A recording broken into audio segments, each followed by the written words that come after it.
we keep suing our bosses for damn near everything. Oh, he harassed me this, he harassed me that, blah, blah, blah. And I'm not saying there aren't cases of real harassment, but most of y'all will sue your bosses for damn near everything. Do you know what I would do if I was a boss and I kept getting sued for quote unquote harassment? I would just stop hiring women. It's too much of a risk and I can't really blame them. So honestly, guys, ladies, if we're gonna be in the workforce, fine, do it. But don't complain. Don't complain about not getting hired for jobs if we're gonna sue them for everything. Do you guys want the truth? Here it is.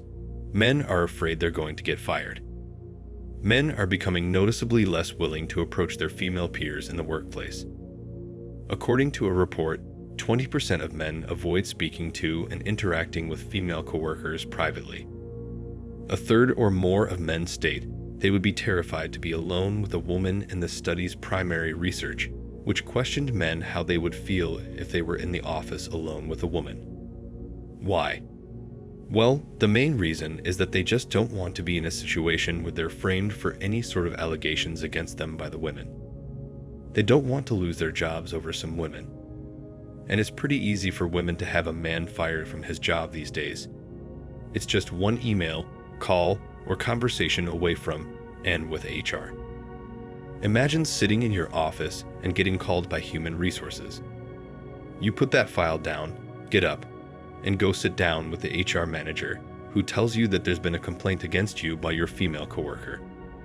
A female coworker who's asked you out 4 times and has constantly been rejected. And now you're being told you're not going to get that bonus. And if there's one more complaint against you, you'll be terminated without even receiving your benefits. Welcome to 2023. Do you ever feel that women tend to take advantage of this and think they can flirt around in the office and then escalate it up to HR if there's even the slightest inconvenience, or the attractive guy who was supposed to flirt back didn't and the ugly one did?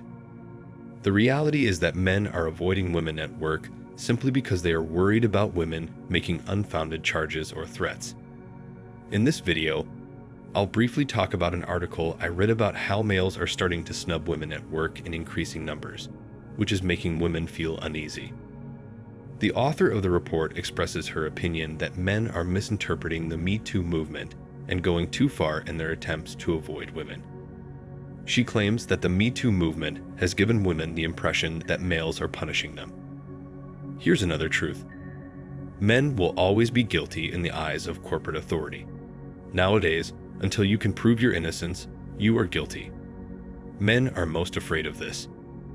God forbid if a woman even alleges untruly that a guy harassed her at work, that man will lose his job and any chance of getting another employment in the future, along with his reputation and self-esteem.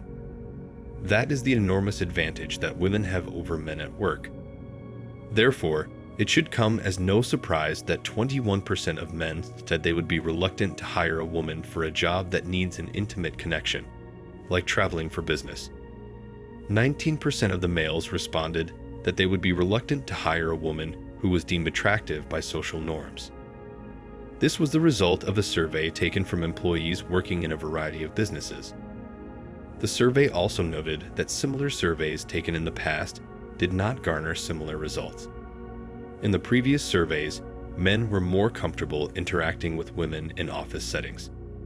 Previously, 15% of men compared to 21% in the later surveys indicated they would be less likely to recruit women for positions that demand close interpersonal interactions. The reality is that men would rather work more freely with other men. This only demonstrates how increasingly wary males have become of women throughout time, especially in the last 10 years, and how much they would prefer to communicate and work with other guys. In cubicles, meetings, and boardrooms, they prefer to work with other males rather than women because they can share information, talk about ideas, and organize their schedules together. This is due to their fear of losing the career they have worked so hard to build over a long period of time. They may lose everything with just one unfounded accusation. In a society that primarily takes into account and believes what women say, one false charge could end up being the villain. So, don't blame men, Men can see what has happened over the years, especially with the advent of the Me Too movement. They don't want to bear responsibility for something they did not commit. They don't want to lose their jobs, status, and position in society. Just to be clear, men not saying that they are the only ones that are terrified of women here. Women also seem to be hiring fewer women in general. According to the results of the preceding poll, more than 10% of men and women were projected to be less likely than before to hire attractive women. I feel this is the case because, in general, people tend to believe attractive people more than those who lack beauty. We can credit popular culture for that. The truth is that the typical attractive modern woman of today is out of reach anyway.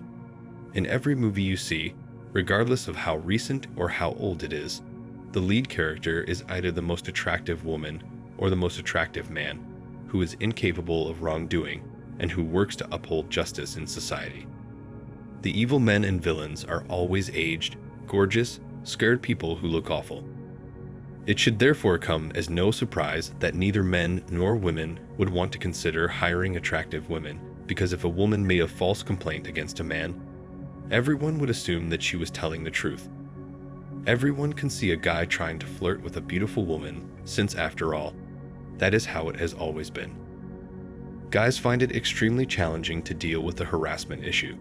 Some people may be accused of harassment for merely making jokes with a coworker. Even in this instance, two male coworkers could legitimately be making jokes among themselves without targeting anyone, and they could be condemned for it as harassment. Then, all of a sudden, HR is after them and interrogating them about everything. Men are wary of shaking hands with women out of concern that she could view it as harassment. Avoiding touch altogether would be easier. People's perceptions of acceptable and inappropriate workplace interactions are distorted. The study's thorough debunking of the notion that men lack a clear sense of what constitutes unacceptable behavior, however, is what makes it so intriguing. The first step taken by the researchers was to examine 19 acts and determine whether or not to categorize them as harassment. Sending explicit emails to subordinates is an example of this. Both genders largely agree on what harassment entails, and the majority of men and women, respectively, are aware of what it is. If a line manager asks a subordinate or junior team member to stay late at the office for an hour, she can create a scenario in which she is seen with the manager in the CCTV cameras as he speaks to her and gives her instructions on how to approach a specific project, and she can then essentially fabricate a story about how he was trying to harass her. And you know what? HR would believe the woman. It makes sense that males would want to avoid being alone with women in order to avoid any potential problems that could endanger their entire careers. And because they feel left out, women have started to protest about this. They are no longer expected to work harder on projects and finish them in the wee hours of the morning at the office. Because they know their professions won't be jeopardized, people would prefer to ask men to stay and work with them late. The reality is that men just don't want gossip and overreactions from women. Women are also left out of the team's private and confidential meetings when important information is exchanged. For instance, if I had to share anything with a coworker in a cramped conference room alone, and I had to go with someone, I'd prefer to pick a man, since I understand that inviting a woman into a confined space might seem odd to others, and possibly lead to allegations that could end my career. Thanks for watching Man Reacts. Show us your love and support by liking this video, sharing it with your friends, and subscribing to the channel. And let us know your thoughts on this in the comments. We're always up for a healthy debate and discussion.